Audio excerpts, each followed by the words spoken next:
of the day, I am very delighted to welcome Sara Marshall-Rose, another very dear friend of mine, who is talking about another EFDSS mini grant funded project, and then we're going to be doing a bit of fun participatory. I'm going to use the word wafting just because there are scarves involved. So if you can please welcome Sara Marshall-Rose.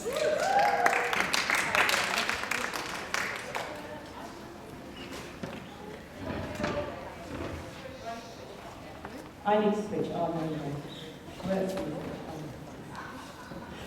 Hello. Okay, so I'm Sara Marshall-Rose. I am a lived experienced deaf person born into a hearing family, so I don't have BSL as my background. I am very much reliant on lip reading and feeling stuff. I feel stuff. I was just talking earlier about when you feel things, how do you describe feeling stuff? There's a lot of stuff that happens, and there isn't a description to it. So my background is in dance, in general. I was brought up with Morris dancing in my living room. I was brought up with ceilidh dancing at my school. I used to teach when I was like 5 years old or something, to teach all the grown-ups how to hold each other and swing each other around and stuff like that. Country dancing, when we used to have that happening in schools all those years ago. So yeah, I used to get involved in all of that sort of stuff. And I guess I'm primarily known for my step dancing. I'm a flat-foot dancer. I'm really, really invested in the pulse that comes from the music, the old-time music, because it just gives me so much joy, and it's just like really relaxed, and then you just beat out these whole load of sounds with it, which is really amazing. And I also work with this lot. So I should know this now, about 12 years ago, 13 years ago, Sara Matthews, who's the red-haired woman on my left, on your right, she came up to me and said, I want to do some stuff with folk dance and folk music and get out there teaching and doing the education stuff. So we kind of got together and started talking about how we can move forward and do that thing. And then we met Jan, who is the person who's next to me. If you can't recognise me, I'm the one on this side. And Jan came along, she said, hey, I do all this like creative stuff. And I do drama and mummers plays and street performance. So we went, yeah, come on board. And then the other person, that being my mum, she is responsible for everything that I do, really. So she came on board because she had done a master's around competition in dance, which is quite interesting. It sort of feels like it's the complete opposite of what we're exploring now, but it's quite an interesting area to explore.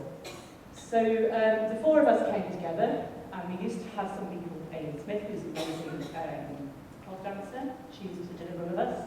And we've recently taken on board Fee Fraser, who is dancer, caller, musician, singer. Some of you may know her from the folk world. So she's just come on board as one of our practitioners, that's the word I was looking for. And so we don't have a photo of her yet because she hasn't actually done anything in full kit. And I'm not wearing kit tonight, because I am useless at remembering stuff. So I forgot my uniform. Oh, is that a clicky? Oh, that's fancy. So yeah, that's us, and we are a collaborative. We do what we can, when money comes in, and when people want us to do things in schools and in the community. So we've done lots of stuff. We're very involved. We're based in Derby, and we're very involved with the folk festival up there. And we do stuff where we get people moving. And that's our kind of primary thing. We do a flash mob ceilidh, so we'll just get out in the streets and get people up and dancing. We organise Morris dancing performances. We do all sorts. We go into schools, we teach Morris dancing, we teach music. And Sarah works in hospitals and healthcare as a musician, and I also work as a dance movement psychotherapist. So we kind of bring all of those things together. Right, I've got to see if I can make this work. Does it work? Other button. Top button. Any button? All the buttons. Ooh. So yeah, I had this idea that I really wanted to do an accessible ceilidh. And so we were talking about this, and James Fund came up, and I was like, need to apply for that. So we applied for it, we won it, and then I was like, oh, now I have to do something. Slightly problematic. I didn't actually have the time to do it either, which was quite fun. So we started sort of looking at an accessible ceilidh, and we consulted with some experts, and Janet was one of those experts, about what is an accessible ceilidh, what do we need to do to make it an accessible ceilidh. And one of the things that came up was, don't call it an accessible ceilidh unless you know that you can make it accessible. But then we were like thinking, well, the venue's not as accessible as we'd like, but there is something that happens in communities, the lack of knowing that a ceilidh is an intergenerational thing. So we wanted to look at how can we have older people in the dance space. So another thing that I do is I work with falls prevention, and I work with Parkinson's, I work with Alzheimer's. So I work a lot with people who maybe will stand and move for a while, but then will need to sit down. So I was like, oh, now how can we make a ceilidh from this? The other thing is we know the science and the sort of psychology behind being with younger people, so older people being with younger people. That idea of being happier and connected was really important. So that was really what we ended up doing, was making it a community-based, intergenerational, as accessible as we could make it ceilidh. So, things that we felt were important, and this is me, I love the props. I'm a big props fan, so it had to have props in it. Live music was important, and the reason for that is because a lot of people in the community get a lot of piped music, to call it, the sort of played through stereo type music, and I really wanted to have live music. One of the reasons for that is that you feel music. So as a deaf person, that's my way in. I feel the music and then stuff happens. So I really felt that was important, was to have live music so that people can absorb that and respond to it. And then we wanted to look at how can we take some of the dances that we have out there as folk style ceilidh dances. What can we do with those? Have I got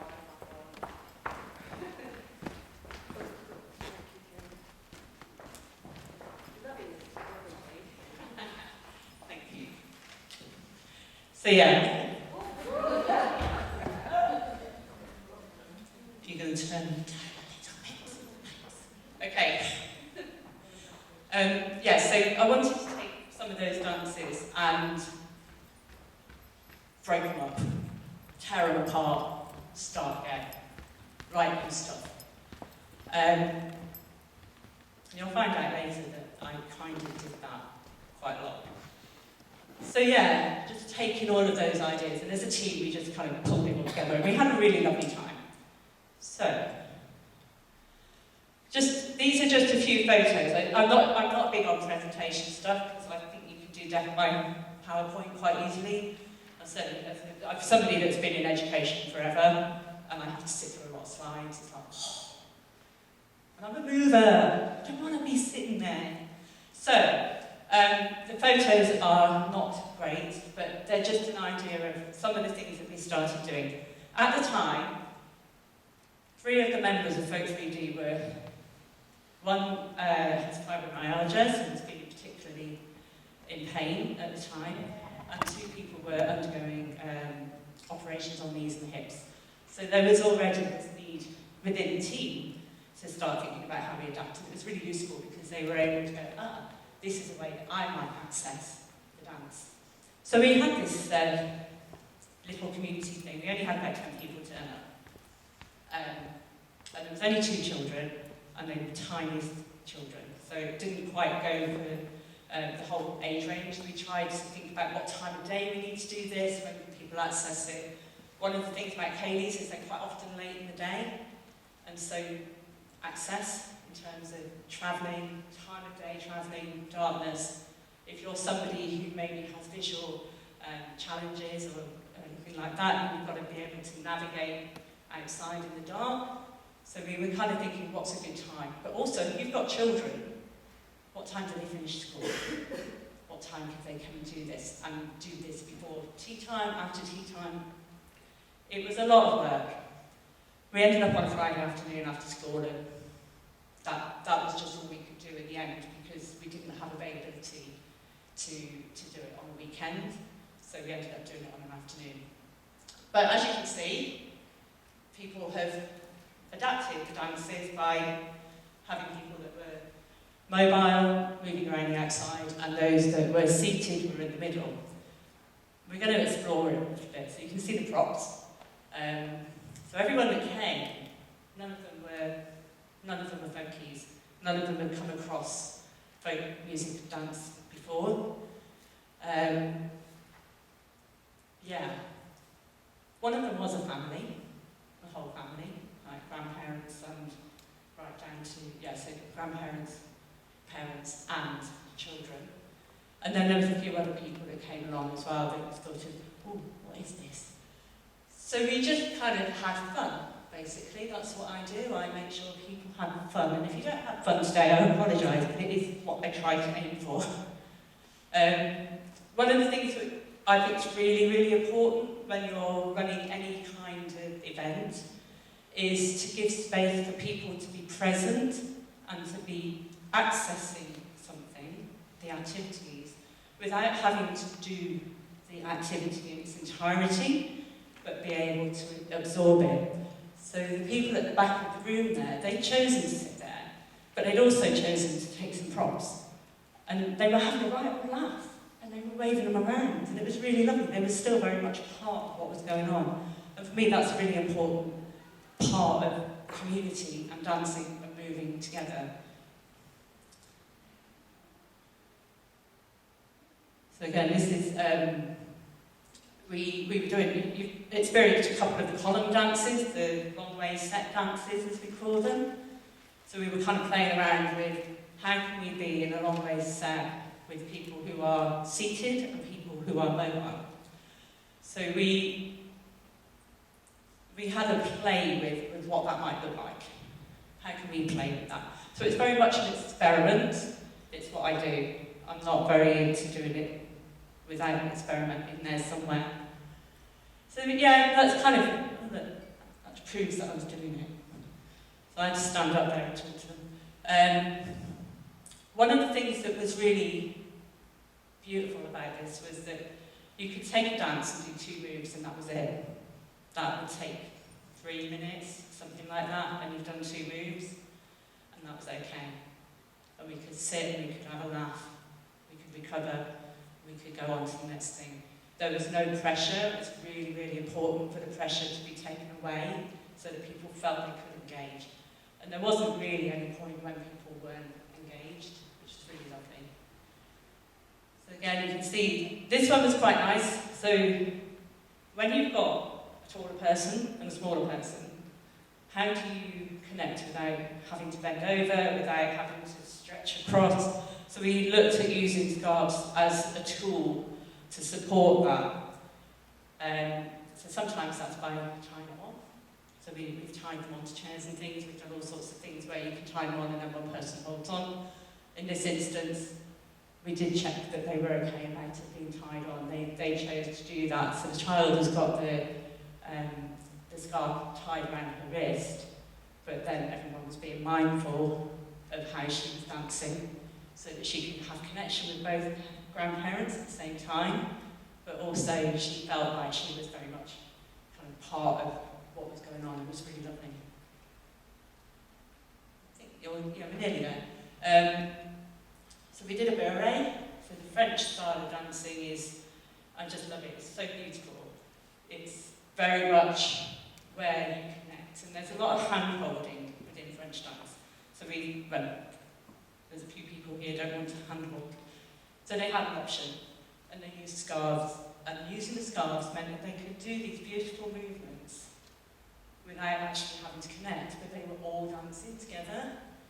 And everyone, there was one woman who was using crutches, and she just abandoned crutches so she could do this dance. So again, we didn't do it for very long, we kept it very short so that she could enjoy it.